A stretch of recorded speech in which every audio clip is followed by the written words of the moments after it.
Good afternoon, everybody. We have the one and only Tommy Cloud with the Cloud's Retirement Chat. He's the president of Third Act Retirement, fee-only service. He is a certified financial planner, fiduciary, and we're here to talk a little bit about IRAs and 401ks and some of the choices and questions people probably have about it. Welcome to the show, Tommy. Thank you, brother. It's a pleasure to be here with you, and you look great in that shirt over there. Thank you. As do you. Love that purple color. Is that Sea Island on the back? That is Sea Island. It's navy blue. That's a lovely Thanks for shirt. noticing Sea Island. I appreciate it. Outstanding. Well, we have a bunch of questions we want to run by you today with the limited time that we have. It was just giving a quick look to your article, Tommy. IRAs, 401ks. If you could, maybe just to start out, what are some of the most common mistakes people make self-directing their IRAs, or just more simply choosing between an IRA and a 401k?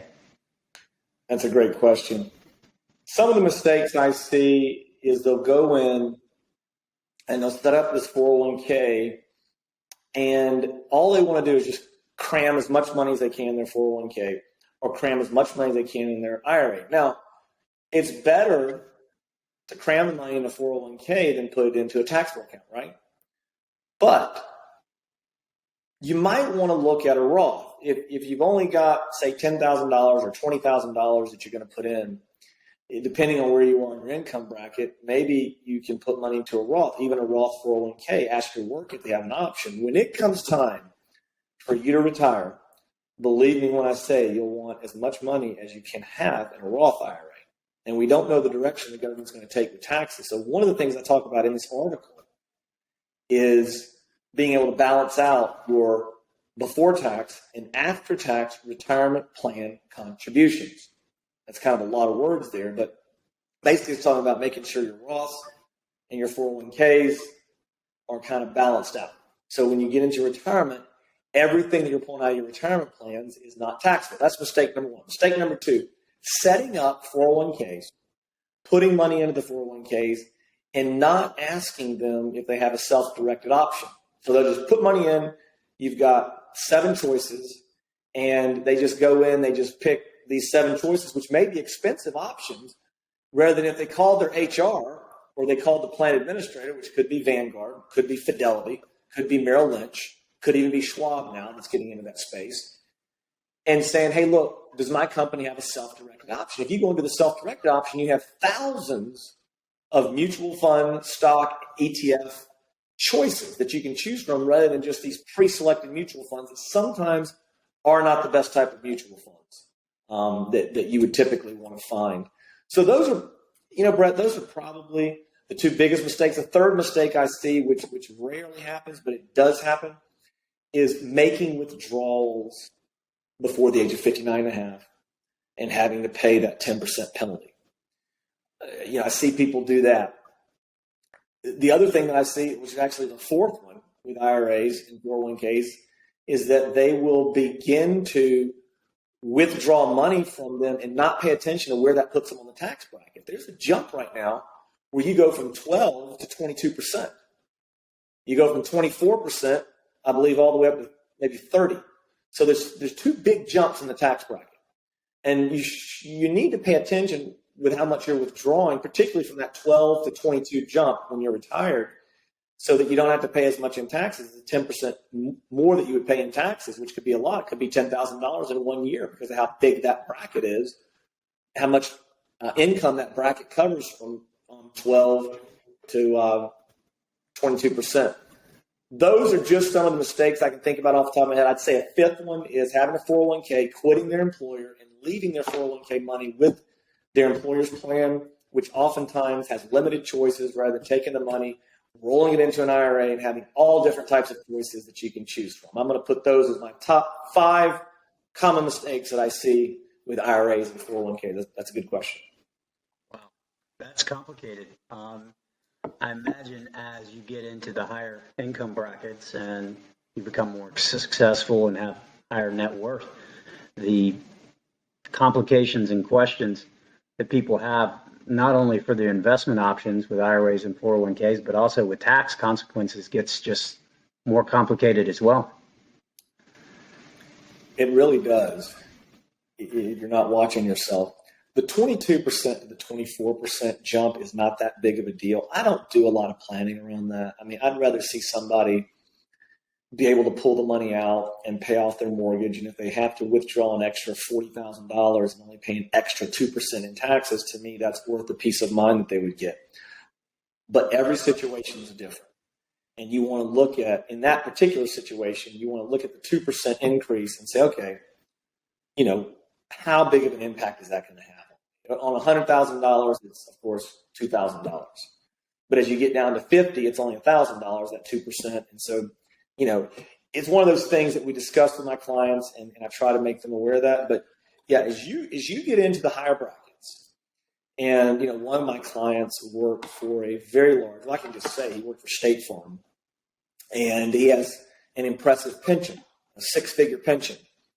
And we really have to be careful with what he's doing with his IRAs, because his pension already has him jumped up, you know, 3 or 4 brackets. Right away, he's just from his pension, even after his standard deductions, I believe he's already in the 24% federal just from his pension, him and his wife. So you really do have to be careful with that, Brett, as your income goes up, because the consequences become greater and greater. And of course, once you get into those greater brackets, it's just a given. 85% of your Social Security is going to be taxed. I mean, that's just a given. There's no discussion there, because in order to avoid, you know, 85% taxation, the income limitations are so low, and you don't have to worry about that.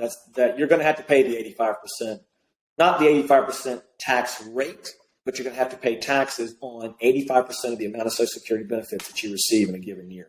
So that is a good question, and we do plan around that. We do everything we can. And again, the more money that my clients have in Roth IRAs and even in cash, the more that I can protect them from taxes that they'll pay during retirement. So what you're saying is perhaps employees do well in their career and they have a match maybe with their 401k, and they're just simply unaware of alternatives or what the real long-term implications are of Roth, and that they need to mix it up and balance, as you said, right? They don't know what they don't know.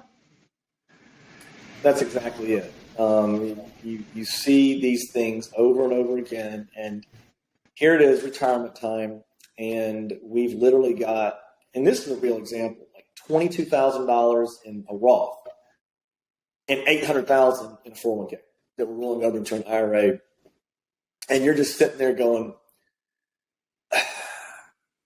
our tax conversations are going to be interesting. I had a client here that both he and his wife had successful careers at Lockheed, and they had 401ks. And over the years, they've bought an ocean boat. They bought a home on the ocean down in Florida. And it's been something they've enjoyed, and it's been great for them. However, all that money they pulled out was 100% taxes income. They were jumping up brackets. Over the years, they have paid so much in income tax. And, I think they've probably paid easily $50,000 to $100,000 in income tax. And I'd have to go back and review their case. But there's just not much. And all of that was avoidable if they had only spoken with somebody. All of that was avoidable if they had only spoken with somebody competent and knowledgeable early on. It would have been, because what you could have done is, say you had $500,000 in Roth and $500,000 in traditional. Someone like me, or even anyone can do it. You come along, and what we do is you come along and say, okay, well, here's the bracket. If I pull out to $105,000 or whatever it may be for married filing jointly that year, we can just make up a number. But I can pull out the money up to here, and it's going to be this bracket. Now, before I jump up way high, I can just go ahead and just pull the other money out of the Roth, and we'll just go with 12%, married filing jointly, or maybe we'll just jump up to 22%, and we'll let the Roth give us the rest of the money that we need. And that way we don't have to jump up those brackets. As we move forward and we continue to kind of tilt and lean towards, and I don't know where this country is going to go, we really took a big step backwards after we had the biggest tax since Social Security, FDR under Social Security, we had Obamacare, which people still, in my opinion, aren't talking enough about how big of a tax that really is. Obamacare was huge. It was a tremendous success for Obama and the Democrats in their minds, and same with FDR and Social Security. Those two are very comparable. And so for us to go and put someone like Donald Trump in office, who is, definitely believes in more free enterprise markets and capitalism, those things that we've discussed before, and some of those views, now we're kind of back with our current president moving more towards socialism.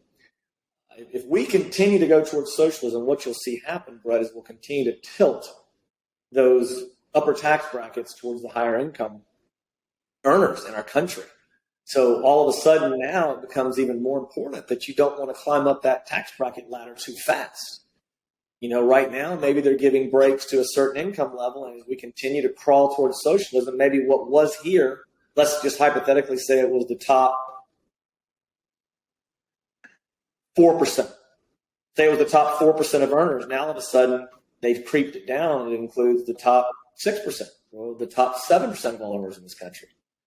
And that's a big difference in income, by the way, for those that track these stats. I mean, it can be 100 or 200. For example, I think top 7% is probably $200,000 a year. Top 8% is probably $200,000. Top 7, and then as you jump up to 4%, you're getting up above $300,000. That's a $100,000 difference in income just to go up into that 4%, 3%. So what you're saying is people could have entered into their careers expecting, well, I'm going to be able to withdraw this money at X percent, but depending on political winds, it could be a much higher rate that they end up facing.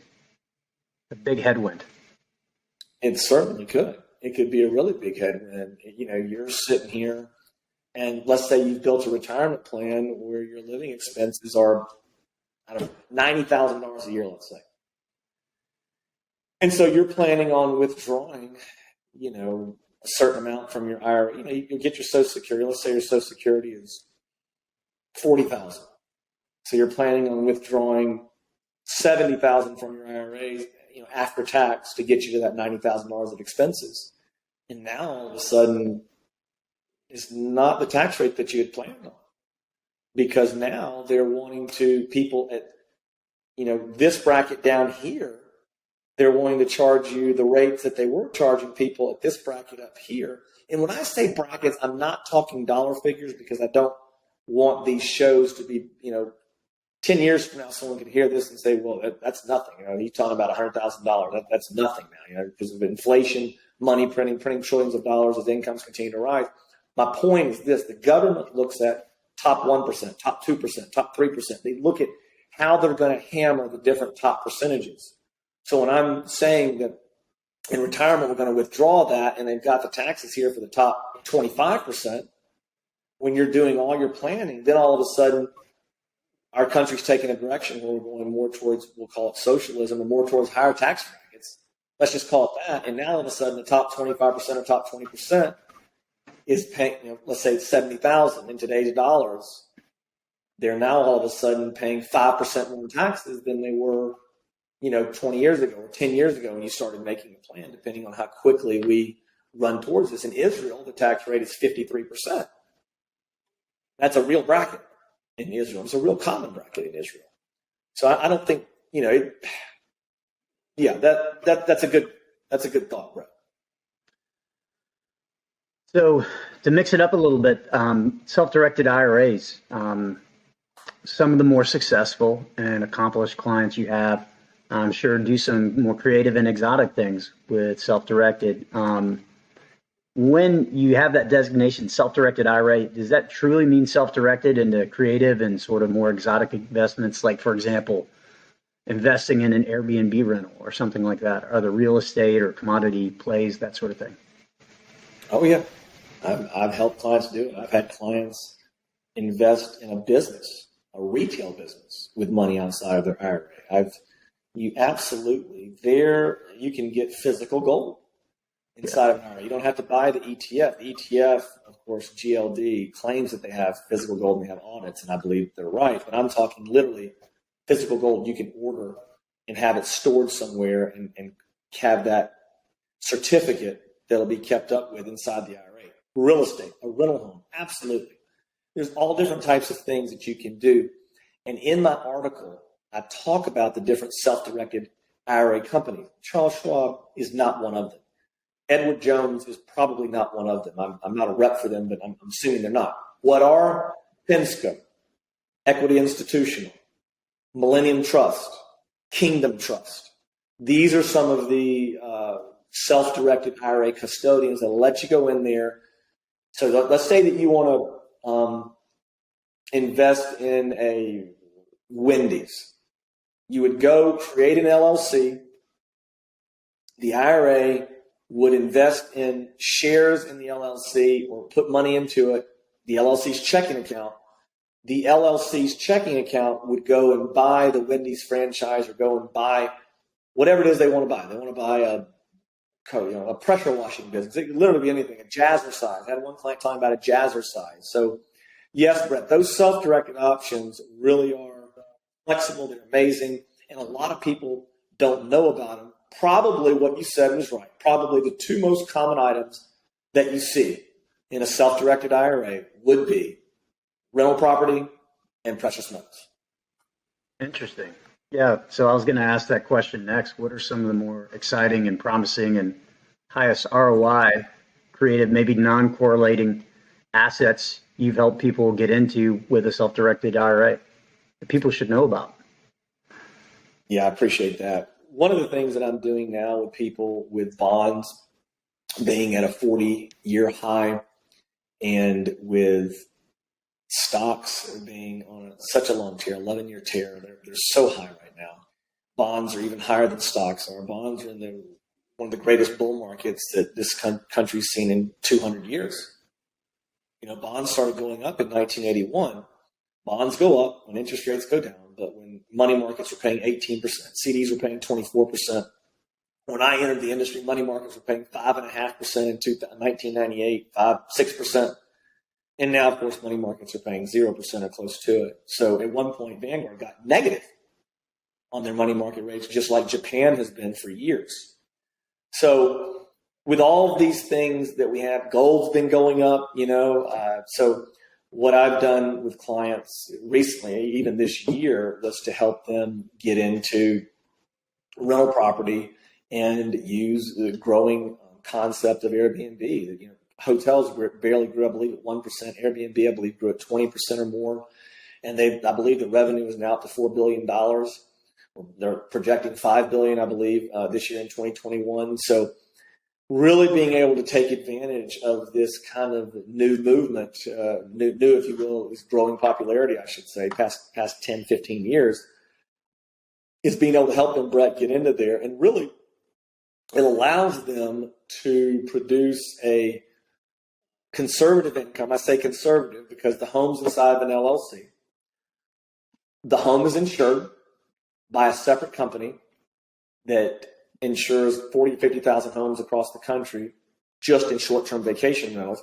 Then Airbnb and VRBO offer $1 million in additional liability coverage. So it's a pretty conservative investment. And then particularly if you pay cash for it or if you put 50% down, you're easily able to turn a profit much more than you would if you just bought a home and ran out a vacant home. The returns are much higher than what you would put in the additional work to furnish the home. It makes it very much worth their while. So we see that. We've had, was one of the few times in life actually where I've, helped an investor. I've helped many investors. We've made money and done that successfully. But usually you set these high goals, and you have, a goal here, and on this particular one, we set this Airbnb up. And in the particular city where we put it, there's about 550 properties. And right now, this particular property that I did all the work for my investors on track to be at number 10 in this particular city. So we've reached our goals. The best cases that we talked about doing with this Airbnb rental, we reached. And it ended up it has so far been a great investment for my client. Nice.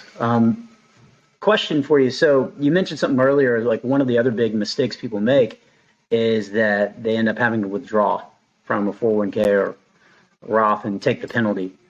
So just what kind of rule of thumb would you advise your clients in terms of what they would need to keep on hand in terms of cash as a cushion against hard times and stuff so that they never have to face that sort of impact?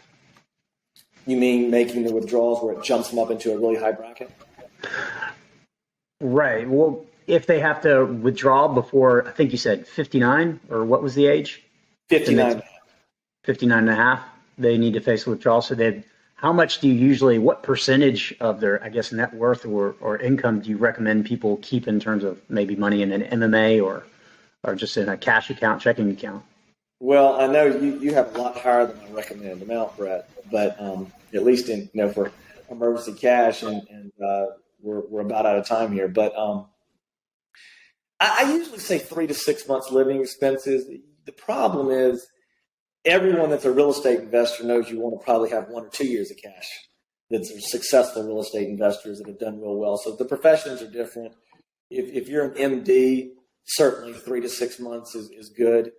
As you get into, say, high ticket sales, say that you sell software that's $100,000 to purchase and you lose your job. And so you just have to be careful with some of this. But if I like to say 3 to 6 months, Brett. If you have 6 months living expenses in cash and you lose your job, at least if you can't find one in, say, 2 months and you pulled down too much, you can at least get another job that maybe is not something you really wanted, but you can at least start maybe making half what you were making before. Now, of course, we've all seen that where that didn't work out. People just got completely slashed, but they can at least get back out there and start working before they go into that 6 months living expenses. Well, it's been great talking to you, Tommy. We've covered a lot of interesting topics. We could probably talk a lot longer, but I think that's all the time we have for this topic today. Thank you so much, man. Thank you, sir. Take care.